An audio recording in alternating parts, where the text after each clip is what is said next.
and it's going to be escalated to the President, who will talk to our leader, that's John Steenhuisen. So poor old John had to be rooted out at 3 o'clock in the morning by me, and I told him who we were, and I said this, and this, and this, and this, and don't give in on this, because this is why this is critical.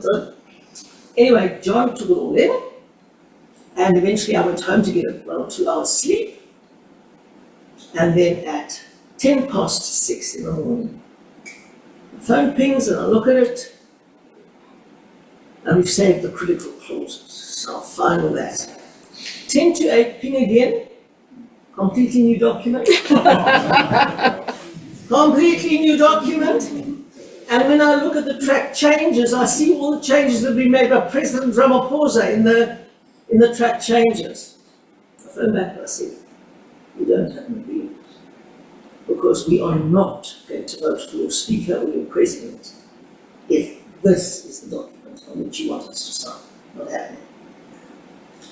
So I quickly rushed to the convention centre. My poor husband had to drive me there because I was on the phone and doing all of those things in the meantime.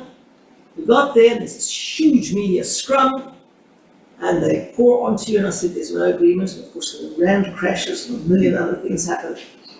And of course then they started swearing in the MPs, no agreement. And Judge Zondo says, we're now calling for nominations for Speaker. And I said, there's no agreement. And John's sitting there in the parliamentary benches, and I'm WhatsApping him saying, there's no agreement, we cannot vote for Tokotitisa.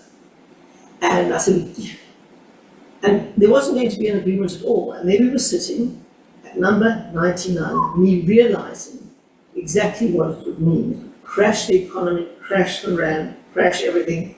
But we could not go into an agreement where we would be captives and where we would be co-opted. We were in it to share power, not to be co-opted. And the terms had to be power-sharing terms.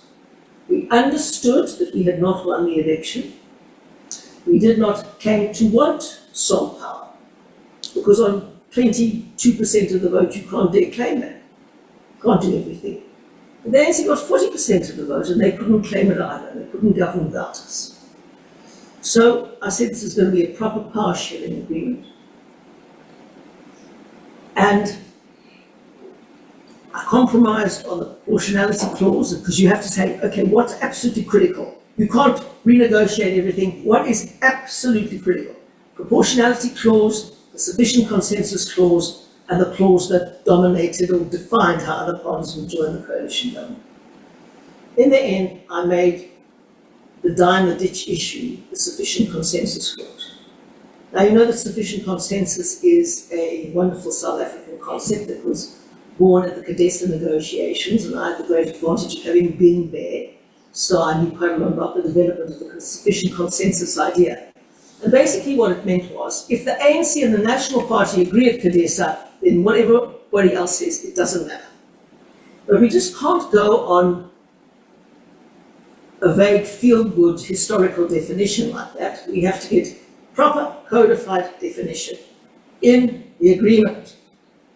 And the President had changed it to make it absolutely meaningless, and I said, we're not budging on this, there won't be an agreement. Literally, Judge Zondo calls for nominations of the Speaker. Floyd Shivambo of the EFF gets up and says, Judge President, Chief Justice, Chief Justice, can we have a caucus break? I'm saying, yeah, go Floyd. We had to have a caucus break so I could do the final negotiation. Chief Justice says, no, we're going on.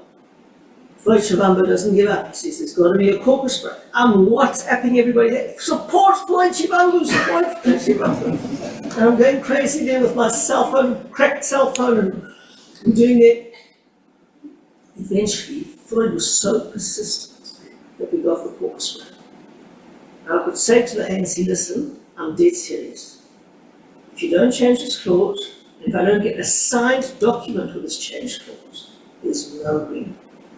And in that caucus break, they agreed to change the clause back to what we'd insisted on.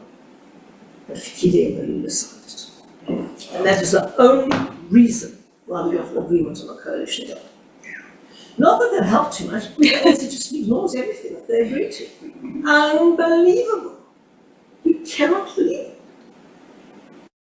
It is quite a most amazing thing. You sign an agreement, and the culture that I come from and my party comes from is that these words are sacred. You put such a lot of work into them, you put such a lot of effort into them. Huh. And you say to them, no, you can't do that. And they look at you as if you will. Because the ANC fundamentally has accepted that it's lost sole power. It just has not sunk in, because for 30 years they've done what they like. And now suddenly they can't. And so you get exactly what has happened this last week. Mr. Ramaphosa goes off to Kazan, and he calls Vladimir Putin a valued ally and friend. And he said, excuse me, that's not the government's position. We've never said that we think he's a valued ally and friend. And they said, oh, why can't we say that? And he said, you can't say that because you said Putin had always been a valued ally and friend of South Africa, and we don't agree, and we're in the government. And you cannot simply say things without getting a government agreement. And if you don't agree, you've got to invoke the clearinghouse mechanism to get an agreement. And so this, they absolutely boggle about it. It's a presidential prerogative. You say, no, listen. Policy, legislation, and regulation have to be agreed by the government. And so we go through this little dance every week or so. Now, it is incredibly important for us to stick to our guns. Nobody likes it. Everyone likes you to be nice and to play nice. And most of the business community really wanted us to do one thing, and that was to prop up Cyril Ramaphosa and protect him from the EFF and MK. That's what they wanted us to do.